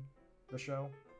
Um, And I was gonna say I think the last movie I watched was like that Willy Wonka movie that uh, I thought personally was a good movie but a terrible sequel. I didn't. I didn't watch that movie. I just. I'm not that heavily invested. In. Yeah, I wasn't either, so I was like, it's there. I'm gonna watch it. Mhm. Like the whole thing about it is that I don't know if you watched the first Willy Wonka, Yeah, like the yeah, original. yeah. Gene Wilder. You know how, yeah, you know how the Willy Wonka is like the cynical, kind of dark, He is a. Yeah, he is. skeptic. He is. He's not all Yeah, sunshines and rainbows. yeah, he's not all there. And it's like they Hmm. put like like young adult Willy Wonka in the movie that's like trying to get his factory going and get sponsored. He's just like this wide-eyed young lad full of hopes and dreams. Yeah. And I What was like, where to the hell is the skeptic, cynical psychopath from the first movie? What happened to him? maybe I've never watched it. Like, is it the story of like how he becomes that? Like by the end of the Yeah, film. no, it's a story of like how he begins his first Hmm. factory. Like the Okay. movie ends and he's still like the wide-eyed young man full of hope and love. Hmm. And you don't know how he like what happens in between his young 20s and his late 50s for him to become the psychopath from the first movie. What the? But as I said, like if it was like a story about someone else, like maybe like some new character that's like a Willy Wonka ripoff, it would have Hmm. been a fine movie. I think it just became a bad prequel, because it's Willy Wonka. Willy Wonka is a kind of not all there Hmm. sociopath that turns children into chocolate for some reason. This shit is fucking insano. That is the only. That is the only like. That is the biggest gripe I had with the movie. The movie, like the story was good. It's just bad because it's supposed to be Willy Wonka. Yeah. Why the fuck can't I draw? What are you doing, Aggie? B- Magma, whatever. It used to be called Aggie IO. Hold on, I gotta refresh my page. You better fucking work this time, motherfucker. Hey, there we go. Okay, I can So draw. I've also haven't watched that many movies currently because There hasn't been a lot that I've been super there interested hasn't in. been a lot of good ones. Yeah, another one Obviously, I watched recently that Monkey Man movie that what's his name, something Patel directed and was the main character in it.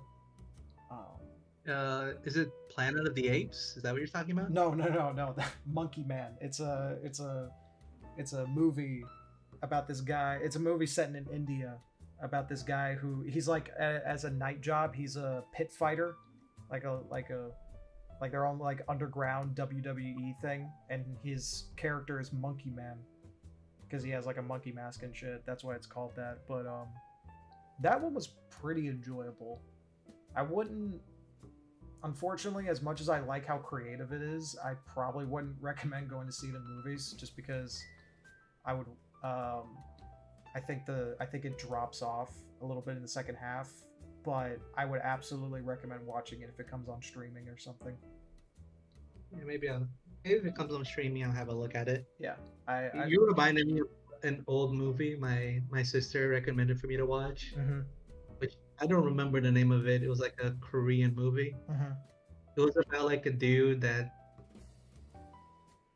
like got possession of a zoo, but the zoo had to sell like most of the animals because it was in debt. So like it was a zoo with animals that was about to go bankrupt. So he had like the smart idea of like getting like the staff to dress up as the animals and like pretend to be them in the little pens. And like the people are like, oh, this will never work. Like nobody's gonna buy it. But it's like, no, people will buy it because the animals stay really far away. And if you stay like in this certain like specific animal, you look just like the animal in real life. So it was like a really dumb movie, but it was funny. Okay. Because like somebody was like pretending to be a lion, but he was like, oh, you can have to pretend to be a lion, but you always have to be facing the audience, like the people that are looking at you, because if they like look at you from the side, they can see your human legs. So all the time that somebody would come by, he would like always have to like shift his like his position so that the person looking at him would always be like facing the front of the lion. So it was like the person's like there was like a scene I remember from the movie that was like, oh, let's look at the lion from this other angle, and like there was like a bunch of trees and stuff like decorating the pen so they couldn't see like the lion like shifting position. So they were like, oh, let's look at it from this angle, and like they would like walk to the other side, and like the person that was the lion costume was like, oh shit, yeah, like to like move around and like get himself in position, like putting the tail in the right place, like putting the legs so that people didn't see the legs. And they're like, oh, what is going on? Let's look at it from this other. Let's like just go look at it from over there. I want to see the lion's butt. And they would just walk, and like the person was just like stressed out continuously. Okay, that seems like an interesting film. What's it called again? I don't remember what the movie was called. Like so long ago. It was like I remember it was like something. It was a Korean movie. Okay. And it was about people pretending to be animals. Okay, I could probably find that. Sounds interesting. I remember it was an alright movie. It just took really long for the animal shenanigans to begin. It was like I think it was like 30 minutes before it started. For the guy who had the ideas, like to put people in costumes. And then there was like this one part of the movie that the person that was like the gorilla was like going to his pen, but like somebody came to the zoo early and saw like the gorilla walking around the zoo and just panicked. Just fucking chilling. Like the person just like I think it was like the person just fainted because they got like the animals got loose. I fucking I do in real life though. I do like watching gorillas walk on two legs. It's really fucking funny. It is funny. Gorillas are my favorite animals. So like, I'll just fucking enjoy watching them do anything. Oh, really? You like Oh yeah, dude. you So enjoy? silverback gorillas are my favorite animal. They're so fucking cool. Yeah, gorillas are pretty cool. I just like watching them do things. They're just fucking funny. They're like people. They're like almost people. They're like right there, and they can't figure it out yet.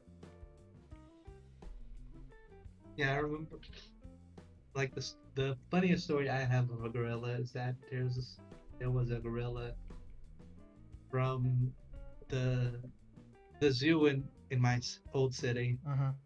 It used to be like the zoo mascot because he always did like some funny shenanigans. Mm-hmm. Like if he got angry, he would like actually get poop and throw it at the people, as like a monkey would do, which made him pretty famous. Mm-hmm. And after like he like it was this was like a long time ago. Like after he died, they like put like the statue of him Uh-huh. like in the middle of the zoo, like as a remembrance. Mm-hmm. I thought it was like this is like very cool for a gorilla to know how to do all these things. And like under the plaque, it's like had a written documentary about like his funniest shenanigans he did Mm-hmm. beforehand. That's awesome. Yeah, gorillas they're neat creatures. I just they have some of the most personality out of any animal I've seen. You know, like I know like dogs or cats and like I know horses even and shit like that have personality, but it's just like gorillas. They can make whole ass facial expressions and stuff, and it's just so fucking funny. I don't think I have a favorite animal. I like them all equally, but I do have a least favorite animal. Oh yeah, what's that? Yeah, I hate sharks for some reason. Oh okay. Do you have like a And fear it's of funny. water? No, this it's a fear of sharks specifically, and it's funny because the story which acquired me the fear of sharks, there wasn't even a shark involved. Okay. The story of it was like I was like a little kid going to the ocean, and I saw what I came to learn is a stingray later on because I saw like a big black circle on the sand. It was like Uh-huh. it was one of those beaches like the water's very transparent, Mm-hmm. and I didn't know what it was at the time. But when I got close to it, it moved, and I thought it was a shark, so I got scared. So ever since then, I've always hated sharks. Okay, just that fear of like it could have fucking gnawed your damn calf It off. could have gotten me. Yeah. But the thing that was funny is that I I unapologetically hate sharks till this day for that reason. Mm-hmm. I know it's a stupid reason, but fuck it, it's my reason. Yeah. And I have a friend that loves sharks. Like another webtoon creator. Mm-hmm.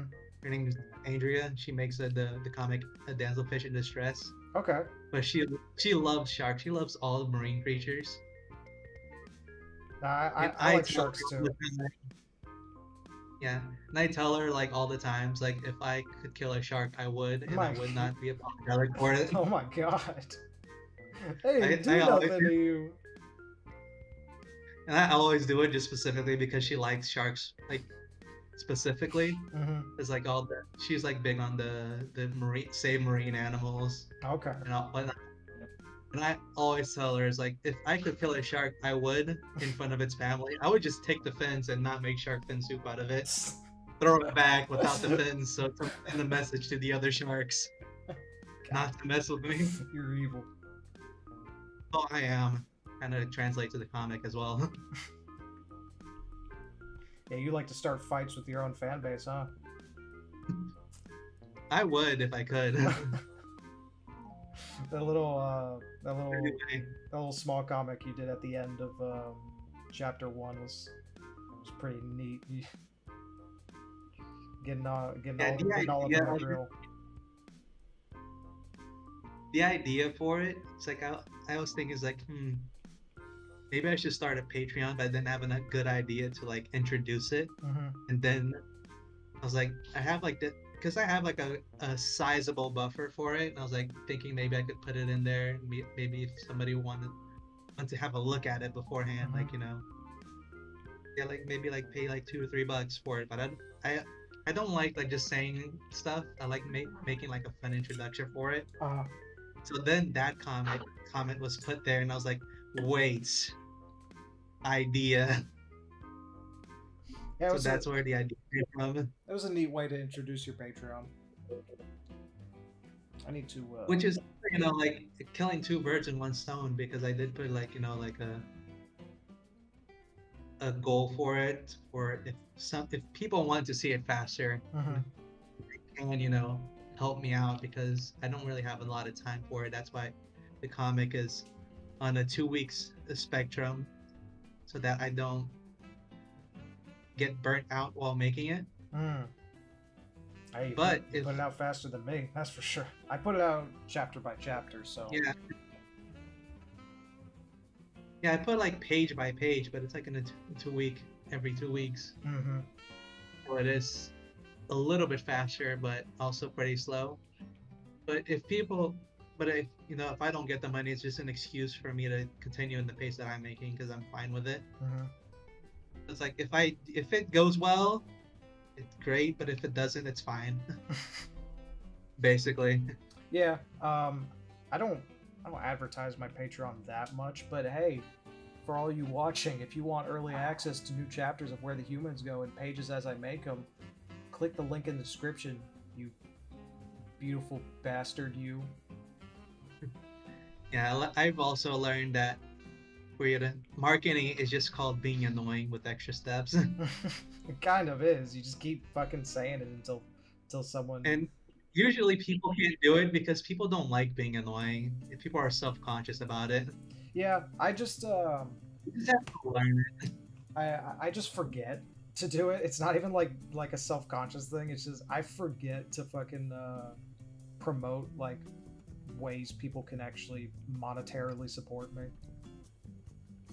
Oh, that is definitely me as well. I always forget. Yeah, I get so wrapped up in like making stuff, I forget that it's like, hey, you have a thing that you set up specifically to make more money from it.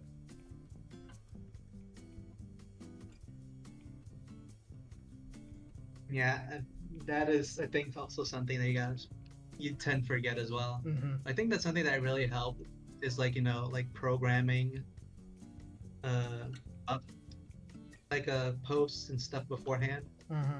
Like have you ever heard of a site called Buffer? No, I've never heard of it.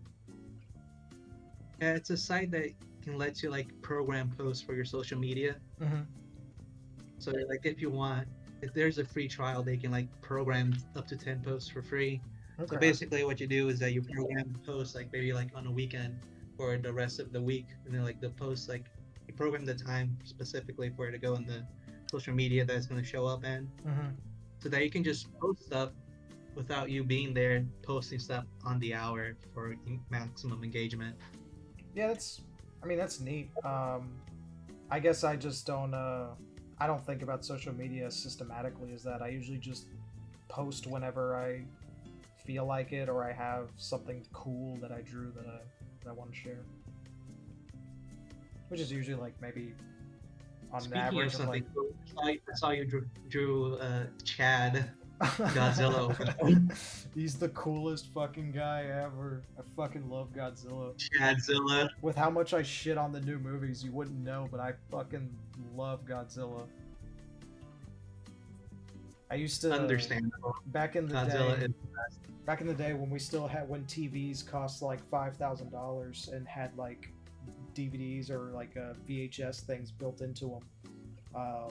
I would sit down in the middle of my living room with a bag of chips or marshmallows or something, and I would put in Godzilla VHS tapes and just sit there and watch them without skipping a beat.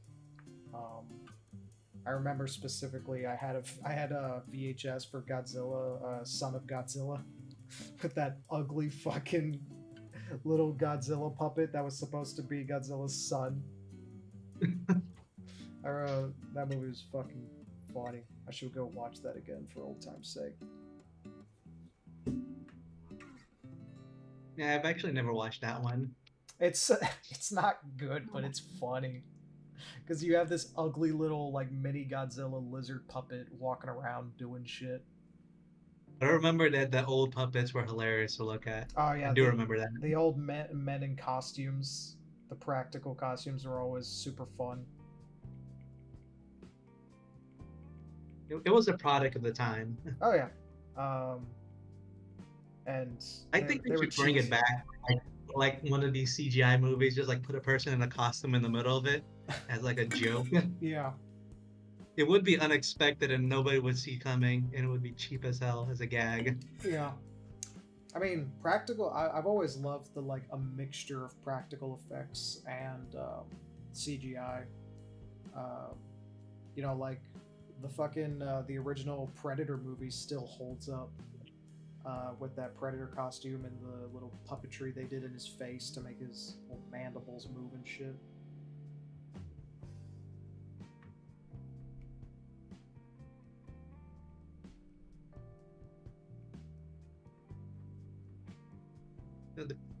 Wait, am I thinking Yeah, you know the one you're talking about, the one Arnold Schwarzenegger, right? Yeah, yeah, the OG Predator film.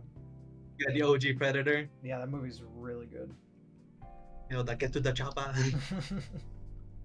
That's where Every time, that's the classic line. the classic one. Yeah.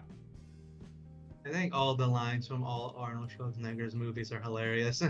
I mean, His he's got accent, some badass one-liners. and his accent just makes it funny. It's like Mm-hmm. cool and funny at the same time. Yeah. What is he? Austrian, I think. Is that an Austrian accent he's got? I think that's what it is. Yeah. All right. I think my favorite movie is just like one that everybody hates, but I like it because it's so bad. What? No, I enjoy watching the Cat in the Hat movie. Dude, you're not alone. That movie's fucking ridiculously stupid and funny. I love it. Yeah. Like every time I tell people that, they go like, "Oh, the movie is terrible." And I go like, "No, you don't understand. The movie's secretly genius." Exactly. That movie I tell people like that movie was so perfect that the creator's wife said that it can't be made with real life people anymore. This is Oh yeah. the test of movie making with costumes. Like you can't make better than this. Now we're going to CGI. Exactly. That's exactly why she said it's not allowed anymore because it's just too good. She was like, we can't top this. The We Cat in the can't Hat top movie. this. Let us stop while we're ahead Exactly. and not make any more real people. The Cat in the Hat movie with fucking Mike Myers as the Cat in the Hat is the Dr. Seuss magnum opus film, and he's looking down proud. Especially since Dr. Seuss canonically hated children, which makes it even more funny that he wrote children's books. He hated children. Yeah, I remember reading somewhere that like the author said, I don't really like children that much. Okay. Interesting. Don't quote me on that. I just remember Nope. hearing that somewhere. You heard it here Which first, folks. You heard it here first, folks. Real true fact about Dr. Seuss presented by Jade Fang. He hated kids. He hates your kids. This is real. If it's not real, it's real in my heart We because don't- it makes it even more funny We don't. that you made a name for yourself in the world by writing children's books whilst hating kids at the same time. Yeah. And Maybe- you can't make it better than that. Maybe that's why he did it. Maybe he hated kids so much. He was like, I gotta fucking like find a way to teach kids how to not be little shitheads.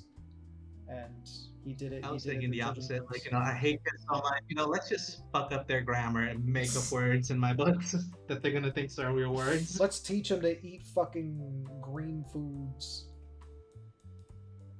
Wait, green foods exist. I was right. Food coloring exists nowadays. Maybe not in his time though. Maybe they hadn't hadn't like mastered the technology of Well, I making think food they coloring had yet. food coloring back then because they had candy and stuff like, and candy is all crazy colored. Oh yeah, that is true. Well, never mind on that. All right, we've got a little bit of extra space in the middle here. What should we draw? Let's see. Let's just each make one last random face off then. Okay. I'll pick something, you pick something then. And Uh, make our own like Godzilla versus Kong, except something versus something else. Okay. That is not. I'll pick my character and you pick whatever you want. I think I already got an idea. I'm gonna bring in the biggest cheater. I mean, protagonist that I could come up with.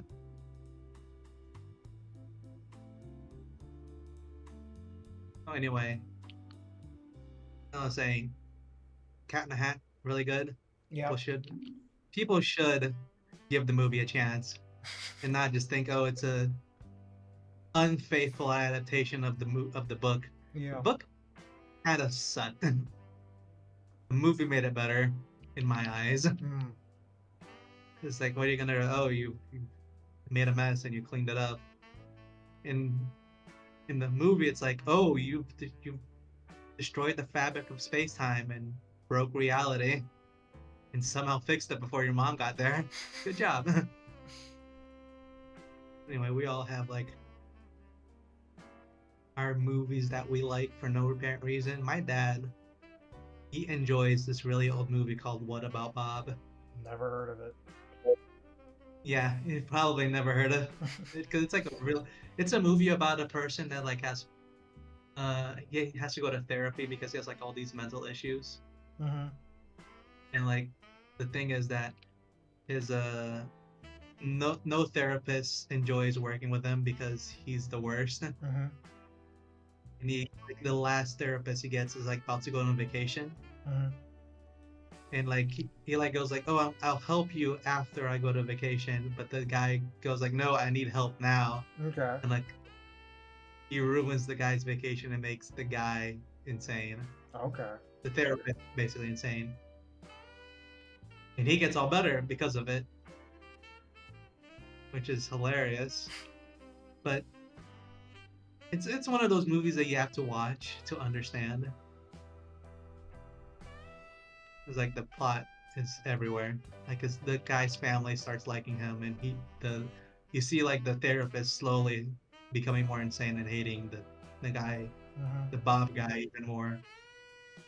But it's a fun movie. Okay. It's not my favorite, but it's my dad's favorite. And every time like I come over, he go like, let's watch this movie. I go like, all right, Dad, let's watch your favorite movie. Anyway, what are you drawing right there? This is Scrumplo. Scrumblum. Scrumplo. I am drawing the biggest cheater in anime, Yami Yugi, Oh, okay. the guy who fucks the rules and makes money. The children's card game, Wait. which is kind of ironic because I've never actually played Yu-Gi-Oh.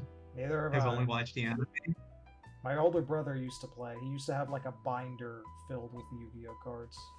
The only thing I've played in the card variety, I played Pokemon once, but like the one that I'm more passionate about is Magic the Gathering. Mm-hmm. Which, going on a side tangent here, Magic the Gathering, I have a love-hate relationship with it. Like, I love the game, but the thing that made me like really enjoy the game is the story behind it, Mm-hmm. because they have like their own lore and world in it. Yeah. And currently, it kind of dropped the ball in the whole lore thing. Okay. Like, it's really sad. Like, I get like, how the Star Wars fans get with It's like seeing I like get the you guys. I IP understand. slowly die in the hand of incompetent people. Yep. This thing you got into, slowly being stripped away of everything that made it good. It's a very common theme. Yeah. And it's annoying because the card game is still good, but like stories make little sense. The current last ones that came out, Mm-hmm.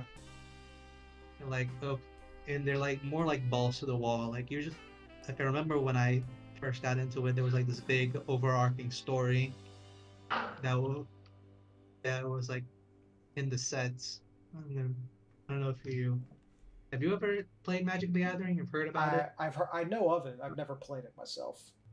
I remember when I first got into it, it was around 2010, 2011, they were making like this big story about the Eldrazi Mm-hmm. versus corrupting in Zendikar. It's basically a world of adventure and challenges, like a where the world's very dangerous, Mm-hmm.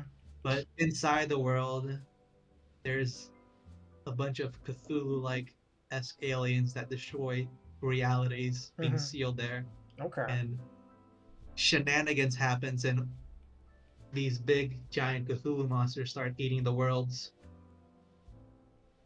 And then they just left it in a cliffhanger, like, oh, we'll get back to it to see what happens later. Mm.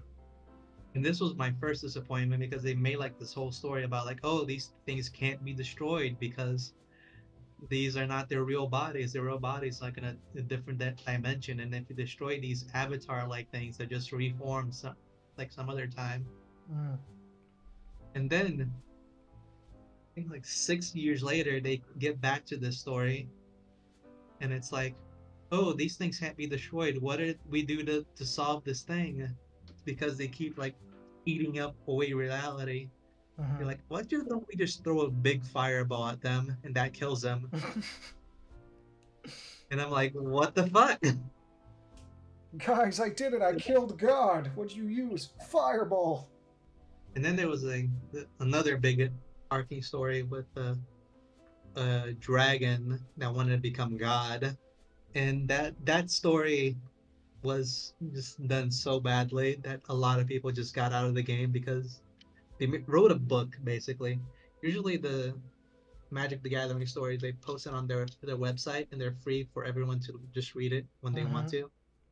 They wrote a book which you had to pay for it, and the book was ass. Okay.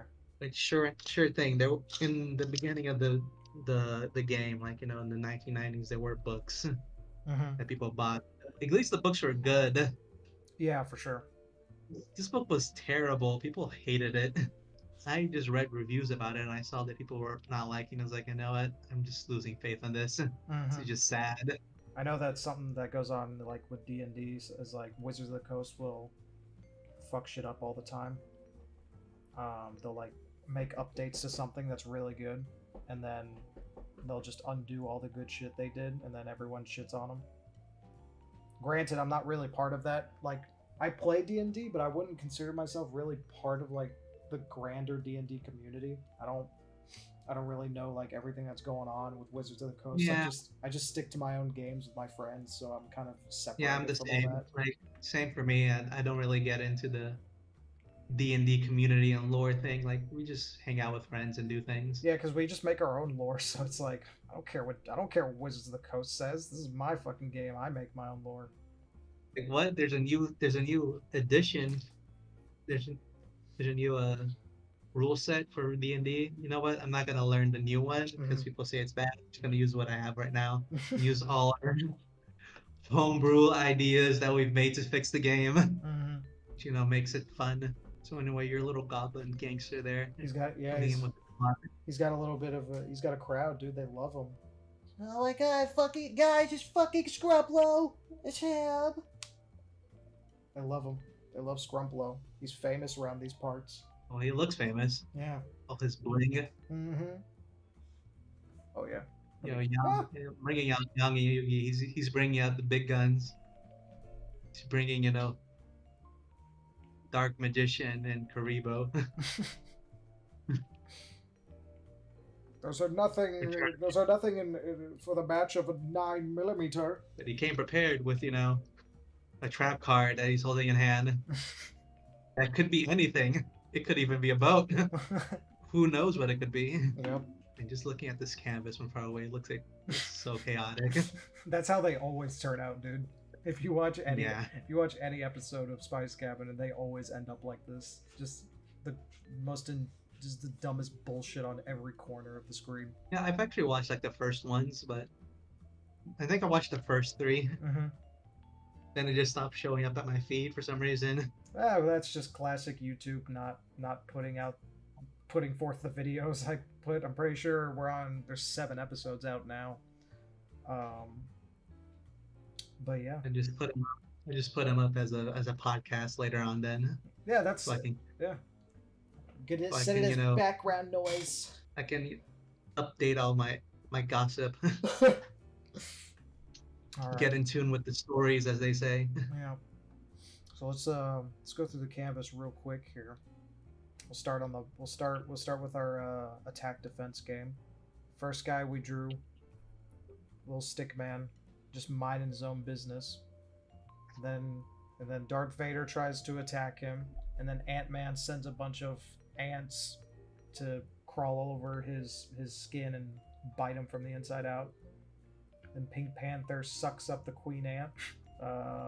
Then Uncle Grandpa, right here, protecting him. Just keeps dying and then regenerating. What was the next one after that? Doodle Bob? Doodle Bob. Yep. Doodle Bob wraps him up to pull him down. SpongeBob comes in to finish what he started. Lamp comes in to burn SpongeBob like he did in the movie. Saitama protects him by reflecting it back at the lamp. And then to end it off, Batman, with enough prep time, was able to take out Saitama with a magical exploding brain tumor. With the had his insignia on it. It's very important to know that. Yeah, he blew him up with a cancer bomb. It gives you cancer. This it has been a really long time since I've done one of these. The game always ends up being this chaotic. Oh yeah. What's next? Oh, Jade Fang and his horrible fear of sharks. His fear / hatred. That's you. That's you. That's hilarious. That's you. Kong swinging around, the little baby Kong from the movie.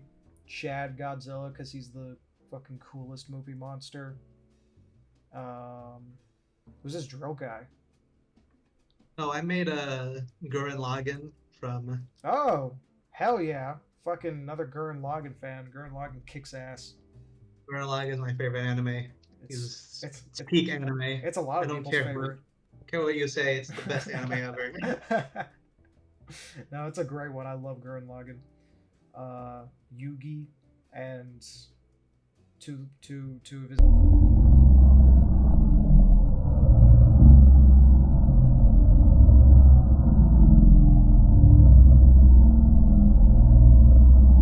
Imagine his little like Yu-Gi-Oh card monsters.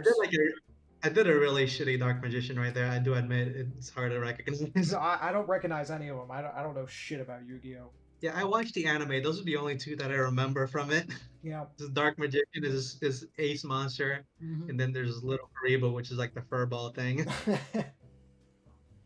And then Yugi's fighting Scrumplo, the famous fucking iconic Scrumplo. He's got his own little crowd of people that follow him around.